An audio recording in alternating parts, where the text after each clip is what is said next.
And you know what time it is? It's time for KP Video News.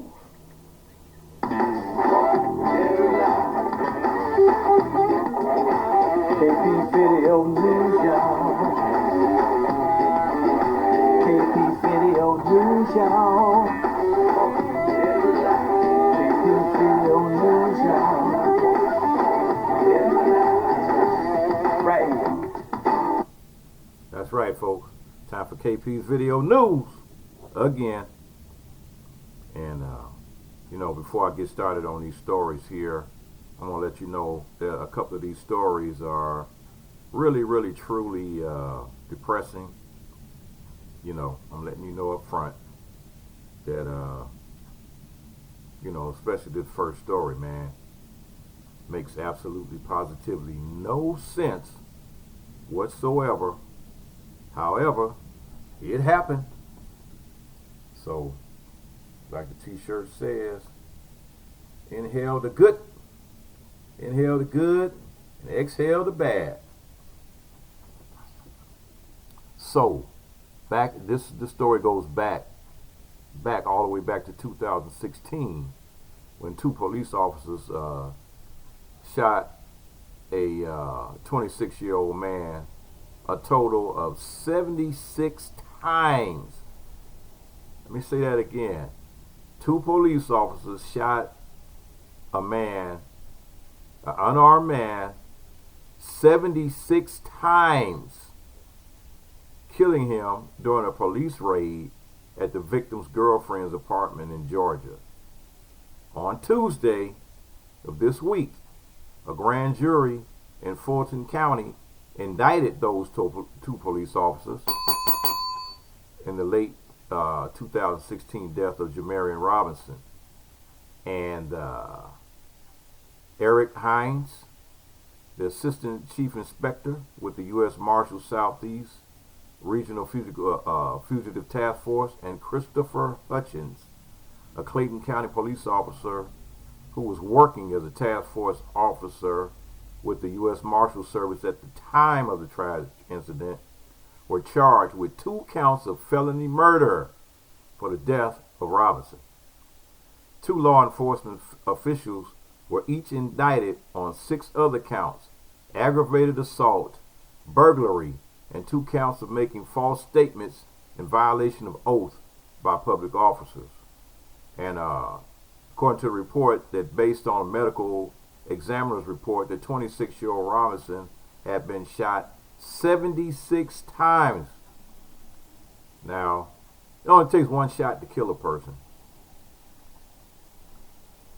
So they shot this man 76 times. Let that sink in. When the officers tried to enter an apartment he was in, they apparently went to the apartment as they believed that Robinson had previously, not that day, but previously pointed a gun at Atlanta police officers and then fled the scene. Robinson's family stated that that their son, who suffered from mental illness, was at his girlfriend's house at the time of the incident when the 16 police officers broke down the door. He was at home. Over 90 rounds were fired. 76 of those rounds hit Robinson. Flashbang grenades thrown at him. They landed on him, burning him. Somebody walked up the stairs, stood over him while he was on the ground, and shot down into his body 2 more times. After that, he was handcuffed and dragged down a flight of stairs. His attorney, who was close to Robinson's family, Gerald Griggs, said the family celebrated the decision of the indictment, and they have been waiting for this for 5 years. Paul Howard, who was previously the Fulton County District Attorney at the time of the incident, has said the investigation into the matter was blocked by police officers' unwillingness to cooperate. But after Howard lost his position, and the current District Attorney, Fannie Willis, the new prosecutor, got results. So it took 5 years and to get rid of a worthless district attorney to finally bring these murderers up on charges. Man, 76 times, man. Come on now. They should have been indicted a long time ago. So on with the next case. And this case right here reminds me of a situation. This is a second case. Situation, I don't know if you remember it, but I believe it was like in South Carolina, maybe about 7-8 years ago, maybe 10 years ago, where it was a woman, and she was a Caucasian white woman that killed her kids. She killed her 2 kids and basically drowned her 2 kids, locked them up in the car, and drove the car over into a river where the kids drowned. And she lied and told the police department that she had got carjacked by some black people. Black guys did it. For 2 entire weeks, 2 whole weeks, the police department in that little small town beat up, harassed, arrested but never charged every black person, every black male in that city. Some of them they harassed and beat up several times, trying to coerce them into confessing to a crime that none of them were guilty of. Eventually, the lady's husband came out and told the truth, and he later divorced her, and then she got charged for the murder of her kids. But the police never apologized. Never apologized. Not one time did they apologize for that 2 weeks of harassment that they did. They literally made those men in that city, those black men in that city, life a living nightmare for 2 weeks, and they never apologized for it. So this story here didn't last 2 weeks, but for 17 minutes, Belton police made every black man in Cass County a shooting suspect. And the initial description from police officials on Monday read, the suspect is described as a black male who left the scene in an unknown vehicle, and less than 20 minutes later, additional details were released. But the damage had already been done. Identifying an entire group of people based on generic information is wrong. Authorities later described the suspect as a black man with slender build, standing between 5'10" and 6 feet tall, wearing a red hoodie. The man left the area in a blue car. But prior to that, it was just a black man. A black male left the scene in an unknown vehicle. So that means every black man that went through that area for that time got his whole life totally turned upside down. As a matter of fact, no one was in custody as of yesterday, and the victim was listed in stable condition. And the lack of a detailed description put innocent people in harm's way, and police officers looking for an armed suspect are primed for confrontation. Even brief interactions between an innocent citizen who matches such a vague description and law enforcement officials could have ended in a deadly situation. So descriptions of criminal suspects without distinguishable characteristics or features only promote discriminatory policing. And officials with the Belton Police Department should know better. They should know better than to do some foolishness like that. But they didn't really care because they were on a mission. They were on a mission. So on to the next story. The NAACP calls on black athletes, not to sign with Texas sports teams over voting and abortion laws. Teams from the NBA, the NHL, the NFL, the WNBA, and Major League Baseball were sent the letter. The NAACP on Thursday called today, which called for members of all those particular athletic groups to consider not signing with teams in Texas as a protest against several controversial laws passed recently in the state.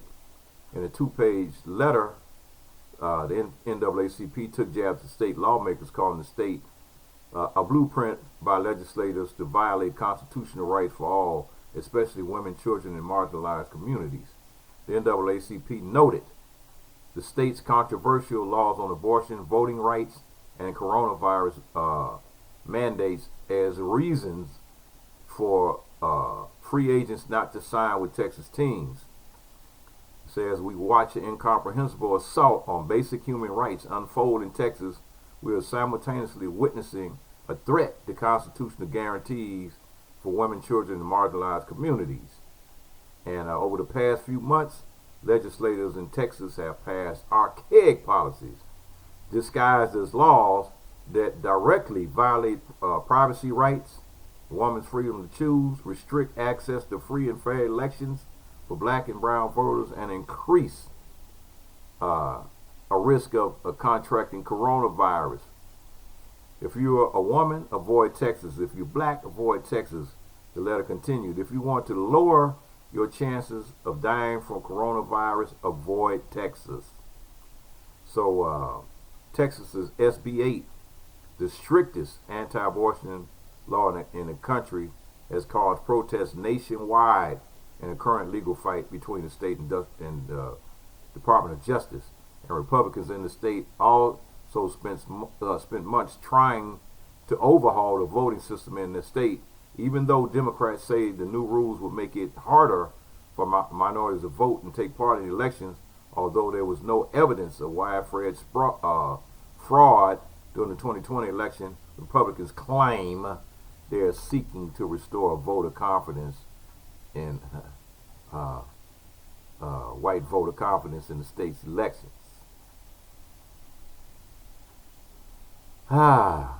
Greg Abbott, the only politician who was mentioned by name in NAACP's letter, has also been an opponent of mask and vaccine mandates to fight COVID-19. So I'm telling you, man, these things are just getting out of hand. They're not getting out of hand. They're totally out of hand. Okay, the story. Let's see which story is this. Story number 4. We have a woman in Jacksonville, Florida, who was facing up to 10 years in prison for felony battery on a law enforcement officer has been found not guilty after Jacksonville police broke her teeth during her arrest. Brittany Williams, however, was found guilty by the jury of a misdemeanor charge for resisting an officer without violence. She has been sentenced to 6 months probation and must undergo mental health evaluation and anger management. She has also been required to write a letter of apologies to the arresting officer that injured her. Come on, man, you gotta be kidding me. She got her teeth knocked out, but she has to apologize to the cop? You gotta be kidding me, man. The trial began on Tuesday, September 7th, 2021, when the jury selection and concluded Friday. And September 10th, 2021, with the sentencing hearing. And the incident began May 13th, 2020, when went viral last year after parts of the police body-worn camera were released and circulated online. The footage shows Officer Carmona parked in the driveway of Brittany Williams' home. According to the officer, he was checking emails when she asked him to leave. The officer said she immediately threw a spoon with an unknown green substance on it at me while I was sitting in my car, which she was found innocent of.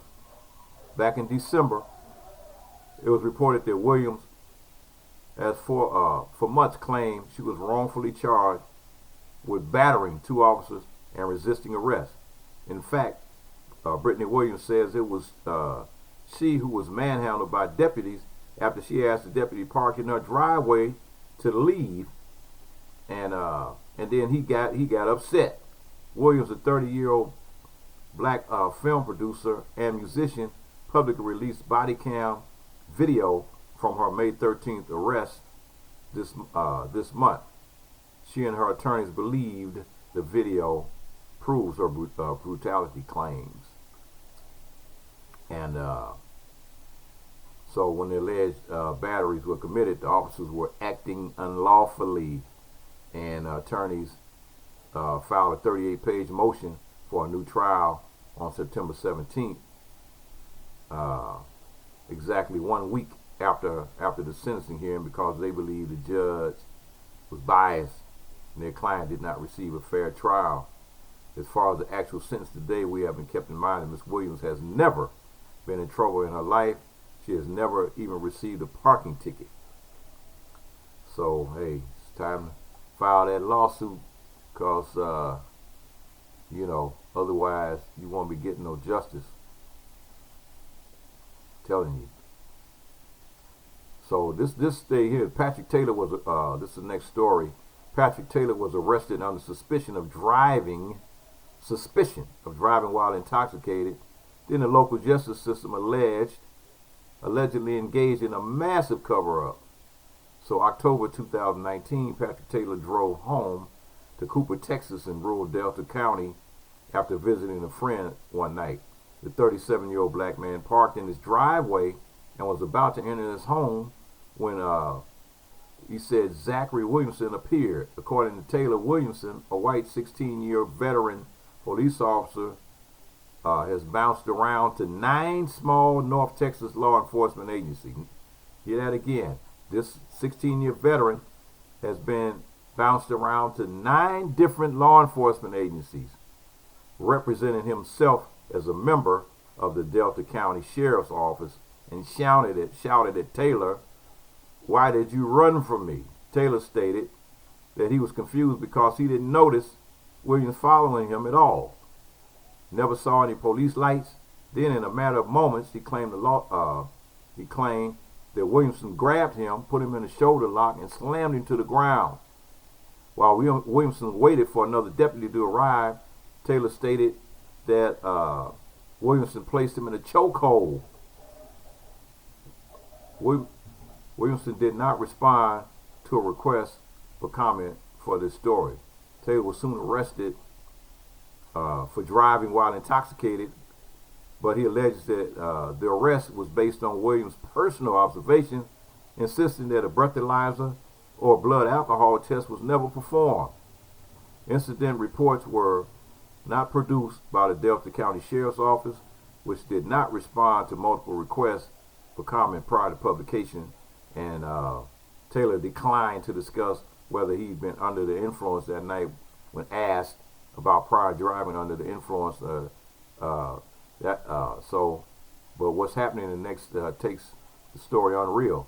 After the encounter with Williamson, Taylor was taken to Delta County Jail. Over the next year, Taylor said he lost his job, saw his family lose their home, was sent to a court-ordered rehab center before his charges were finally dismissed in August. It was then, he said, that he learned that at the time of arrest, Williamson was not certified to be a police officer, a fact that he and his attorney claimed was covered up by the local officials, including the county judge, Jason Murray, county attorney, Jay Garrett, and former county sheriff, Ricky Smith. In other words, according to Taylor and 2 officials, his lawsuit sites have been giving statements, at least partly backing up his account. He found out the cop who purportedly busted him was uncertified, and that the entire system came crashing down to cover its tracks. Experts described the saga as a sort of uniquely brazen episode that could fuel distrust in the criminal justice system, particularly in sparsely populated rural areas like Delta County. This only increases the cynicism of society against law enforcement. Murray, the only county judge, did not respond to a request for comment. Garrett, the county attorney, and Smith, former sheriff who was replaced in 2020 election, declined to comment. And the current sheriff, Carla Singleton, whose office is named, in the suit likewise did not respond to a questionable comment. And so, it's like, wow, this is crazy. It's crazy, man. So it's like they had other cops that came forward and gave up the information. So it was 2 cops that came forward and gave the family the information that the cop was not even certified. Obviously, they didn't particularly care for this guy. They didn't care for him at all. So I'm gonna go with my last story here, and this is opinion, op-ed opinion, and I want you to understand that this is an opinion. If all lives, you hear the story all the time where people come up and they say, all lives matter, in a response to the movement called Black Lives Matter movement. And the first thing they want to say is, if Black Lives Matter, what about all the black on black crime? Why don't you guys protest that? Blue Lives Matter. Why don't you? All you got to do is just surrender to the cops and let them manhandle you and beat you to death. So this is a hypocritical situation where you talking about all lives matter and blue lives matter, because first of all you people that are talking all lives matter,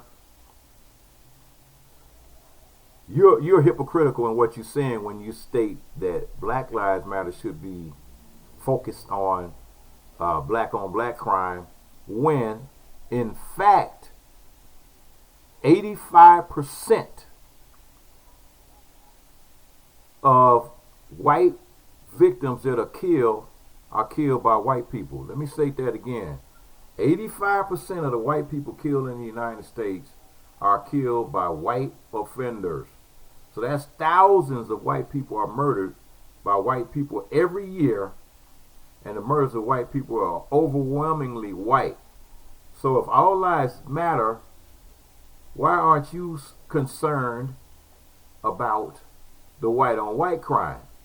In contrast, black on black crime, it's actually 41%.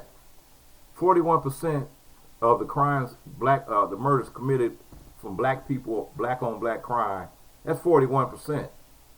Your crimes, white on white, is 85%. 41% here, 85% up here.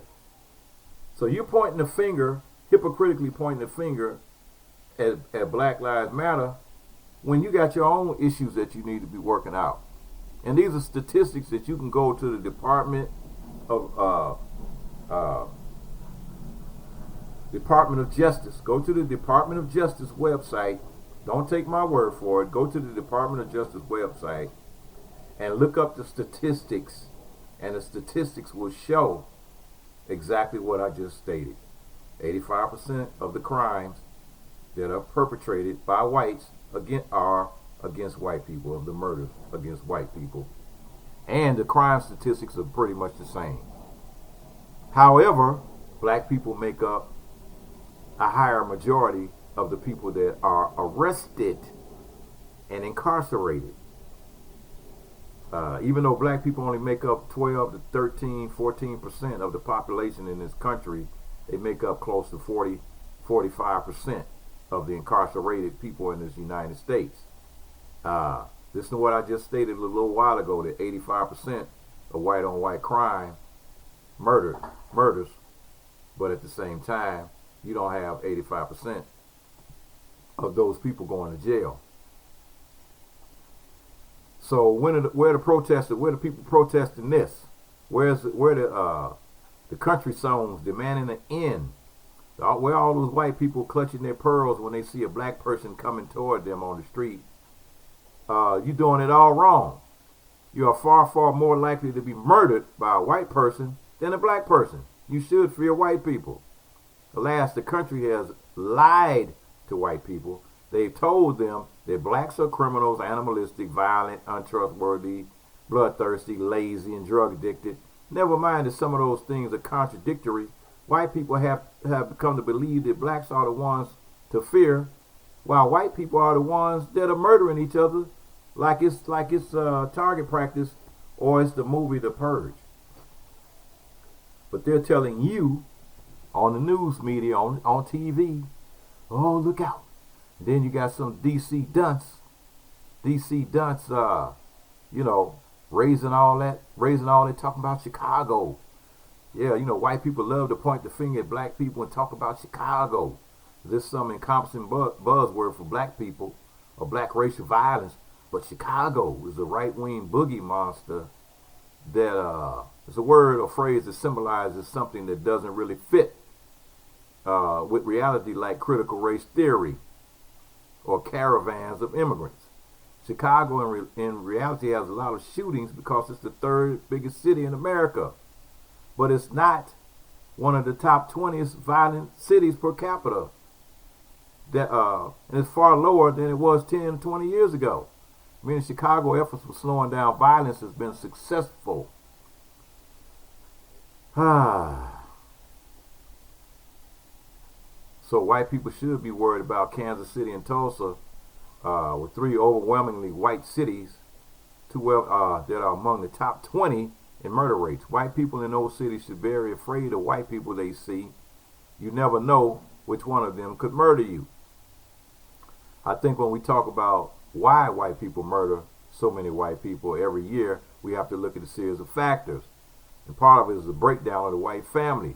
About 40% of white marriages end in divorce, and it's no coincidence that states with the highest divorce rate, Nevada, Oklahoma, and Kansas, are the majority major cities where there are higher murder rates of white-on-white crime. But the bigger picture of all this is that white people are far more likely than any other group to live in a home where there's a gun.